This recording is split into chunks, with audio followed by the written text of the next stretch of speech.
আমরা যে minute card কিনি এখন দেখেন গ্রামীণ, আমি আপনাকে দেখাই, এই দেখেন আমার কাছে এয়ারটেল, এই এয়ারটেল যদি কেউ 20 টাকার মিনিট কিনে তাকে 3 দিন মেয়াদ দেয়। রবি যদি 20 টাকার কেনে তাকে 2 দিন মেয়াদ দেয়। বাংলালিংক যদি 20 টাকা কিনে তাকেও 2 দিন মেয়াদ দেয়। গ্রামীণও যদি 20 টাকা কিনে 2 দিন মেয়াদ দেয়। এখন প্রশ্ন হচ্ছে এই মিনিট এগুলা কিন্তু পচার জিনিস না, এগুলা কাঁচা তরকারি না, যে কাঁচা আলু না যে পয়সা যাবে, বা পচা মাছ না যেটি মাছ এগুলো পচে যাবে। আমার প্রশ্ন আছে এগুলোর তো মেয়াদের কোনো প্রশ্ন আসে না। মানুষ, আমরা যে ওষুধ কিনি সে ওষুধ খায় মানুষ মারা যায়, সেই জিনিসের মেয়াদ হয় 1 থেকে 1.5 বছর বা 2 বছর, কিন্তু এগুলো মাত্র 24 ঘন্টা মেয়াদ দেয়। এখন ধরুন আমরা বাংলাদেশে এই মোবাইল ব্যবহার করি 19 কোটি লোক। আমরা যদি কোনো কারণে আমরা 19 কোটি লোক যদি আমরা একদিন মোবাইল ব্যবহার না করি, যদি আমরা সবাই মেয়াদ বললাম রিচার্জ করলাম, করার পরে যদি আমরা ব্যবহার না করি 24 ঘন্টা পরে কিন্তু পুরো 19 কোটি লোকের টাকাই কোম্পানি নিয়ে যাবে। কিন্তু আমার প্রশ্ন হচ্ছে এই কোম্পানি কি এই টাকাগুলো কি কোম্পানি না আমাদের রক্তের টাকা? আমরা কষ্ট করি, পরিশ্রম করি, কেউ চাকরি করে, কেউ ব্যবসা করে, তাদের পরিশ্রমের টাকা দিয়ে কিন্তু তারা রিচার্জ বা এমবি কিনে, সেটাকে মেয়াদ দেয়া এটা নিয়ে যাবে। এটা আসলে আমার দৃষ্টিতে এটা খুবই অন্যায়। আমি চাই এই কোম্পানিগুলো বাংলাদেশের কোনো লোক থেকে একটি টাকাও যেন মেয়াদের যে সিস্টেম, এই সিস্টেম করে যাতে কেউ টাকা না নিতে পারে, এই বিষয়ে আমি মাননীয় মন্ত্রীকে সেখানে গণশুনানি ছিল যে বিটিআরসির অফিসে, আমি তাকে প্রশ্ন করেছিলাম যে বাংলাদেশের কোটি কোটি টাকা এই কোম্পানি সিস্টেমের মাধ্যমে নিয়ে যাচ্ছে। আমার প্রশ্ন হচ্ছে কেন সিস্টেম করে তারা কেন নিয়ে যাবে? এগুলো তো মেয়াদের প্রয়োজন নেই, এগুলো আনলিমিটেড ব্যবহার করবে জনগণ। আমার ইচ্ছা, আমার যতক্ষণ মনে চায় আমি আমার আত্মীয় স্বজনের সাথে কথা বলবো, আজকে ভালো লাগে না আগামীকাল বলবো, তা ভালো লাগে না আর 2 দিন পরে বলবো। কিন্তু আপনি যদি মেয়াদ দিয়ে সিস্টেম করে এভাবে হাজার হাজার কোটি টাকা নিয়ে যান, তাহলে আমরা জনগণ কোথায় যাব? আরেকটা প্রশ্ন হচ্ছে এই টাকা তো তারা নিয়ে যাচ্ছে, এটা তো বাংলাদেশ সরকার সেখানে পাচ্ছে না। এমন হতো যে আমাদের এই টাকা জনগণ থেকে তারা সিস্টেম করে কোটি কোটি টাকা তারা নিয়ে যাচ্ছে, এই টাকাটার মধ্যে সরকারের খাতে থাকতো তাহলে একটা কথা ছিল। আসলে এই টাকাটা কিন্তু তাদের ব্যক্তিগত কোষাগারে চলে যাচ্ছে, কোম্পানির কোষাগারে। আমরা চাচ্ছি যাতে কোনো কোম্পানি অদূর ভবিষ্যতে এই ধরনের কাজ না করতে পারে। আর আমি এতটুকু শুনেছি, আমি সেদিন জজ কোর্টে গিয়েছিলাম, সেখানে এক উকিল আমাকে বললো যে ভাই আপনার একটা বক্তব্য দেখলাম, সেখানে হাইকোর্টও চায়, হাইকোর্টের বিচারপতিগণও চায় যাতে এইগুলোর মেয়াদ থাকার কোনো প্রয়োজন নেই।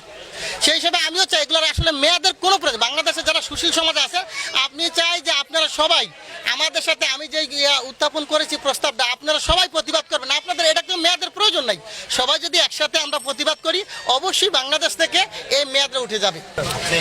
আমার এই জিনিসটা হচ্ছে, আমি এর আগে একটা অনুষ্ঠানে গেছিলাম, এই বিটিআরসির গণশুনানির পূর্বে আরেকটা অনুষ্ঠানে আমি গেছিলাম, সেখানে আমি দেখলাম যে এমটবের মহাসচিবরা উপস্থিত ছিলেন। আমি সেদিনও তাদের কাছে বলেছি এই কোম্পানিগুলো বাংলাদেশ থেকে কোটি কোটি টাকা এই সিস্টেমের মাধ্যমে ফালায় নিয়ে যাচ্ছে, আপনারা এই সিস্টেমটাকে বন্ধ করেন।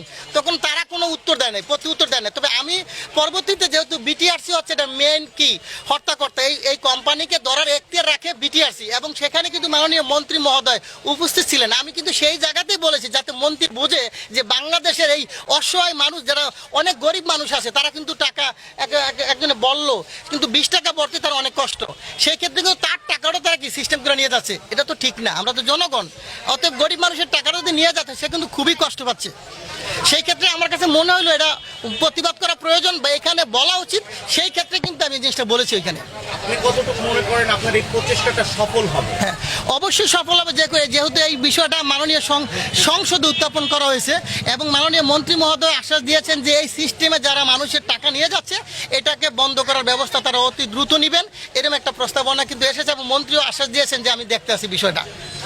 এটা বন্ধ হয়ে কি চালু করলে জনগণের উপকার হবে, এর প্রেক্ষাপটে কি করা? না, এটা বন্ধ হলে তো অবশ্যই আপনি এটা আনলিমিটেড করে দিবেন, জনগণই যখন ইচ্ছা ব্যবহার করব, যখন ইচ্ছা তার প্রয়োজনে ব্যবহার করব, প্রয়োজনে ব্যবহার করবে না, তাহলে তো মানুষের টাকাগুলো বেঁচে গেল, কেউ তো নিতে পারলো না। আমার টাকা আপনি কেন কেটে নেবেন ভাই? আমার টাকা আপনি কেটে নেওয়ার তো কোনো অধিকার নাই, আপনি একটা সিস্টেমে দিয়ে আপনি নিয়ে যাবেন, এটা তো হতে পারে না। তারা তো সুনির্দিষ্টভাবে লিখে দিয়েছে, ভাই লিখে দিয়ে তারা লিখে দিয়েছে, সরকার তো তাকে বলে নাই যে তোমাদের, সরকারের পক্ষ থেকে তাদেরকে বলে দেওয়া হয় নাই যে তোমাকে 24 ঘন্টা মেয়াদ দিয়ে তুমি জনগণের টাকা নিয়ে যাও, এটা তো বাংলাদেশের সরকার কখনো তাকে বলে নাই।